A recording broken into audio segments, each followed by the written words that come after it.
अध्याय है।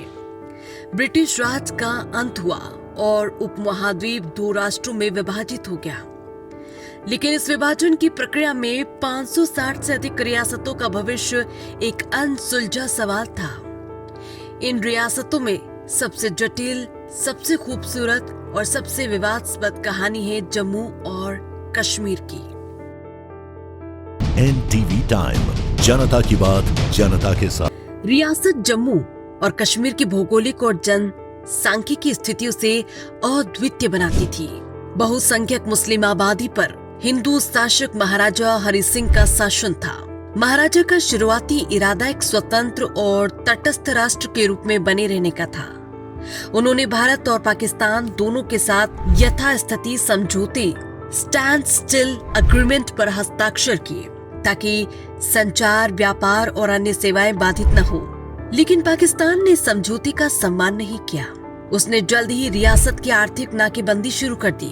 खाद्य सामग्री और ईंधन की आपूर्ति रोक दी गई। जब महाराजा ने दबाव के आगे झुकने से इनकार कर दिया तो पाकिस्तान ने नृशंस आक्रामकता का मार्ग चुना।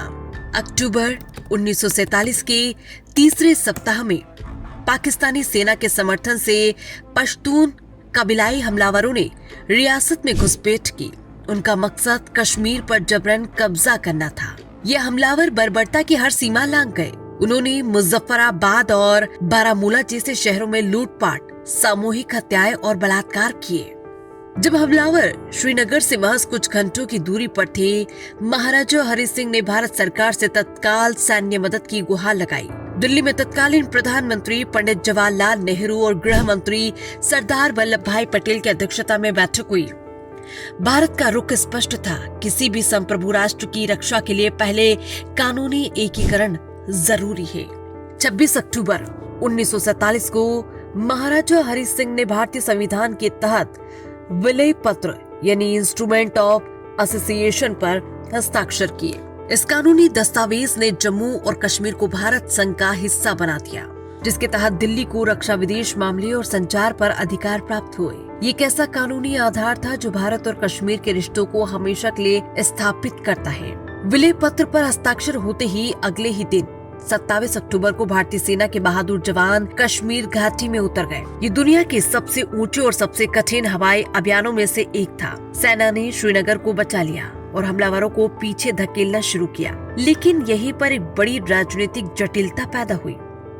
भारत ने ये मामला संयुक्त राष्ट्र UN में उठाया। प्रधानमंत्री नेहरू ने जनमत संग्रह कराने की बात कही, लेकिन इसकी शर्त ये थी कि पाकिस्तान पहले POK से अपनी सेना और कबीलाइयों को हटाए। पाकिस्तान ने यह शर्त कभी पूरी नहीं की और विवाद कायम रहा। इसी दौरान शेख अब्दुल्ला के नेतृत्व में स्थानीय राजनीतिक सहमति को देखते हुए भारतीय संविधान में धारा 370 को अस्थायी प्रावधान के रूप में जोड़ा गया। ये एक पुल था जिसने राज्य को रक्षा, विदेश मामले और संचार को छोड़कर शेष मामलों में कुछ स्वायत्तता दी। धारा 370 ने देश की राजनीति में एक बड़ा विवाद खड़ा कर दिया। भारतीय जनसंघ के संस्थापक डॉक्टर श्यामा प्रसाद मुखर्जी ने इसका कड़ा विरोध किया। उनका ऐतिहासिक नारा था, एक देश में दो विधान, दो निशान, दो प्रधान नहीं चलेंगे। उनका मानना था कि ये विशेष दर्जा भारत की एकता और अखंडता के लिए खतरा है।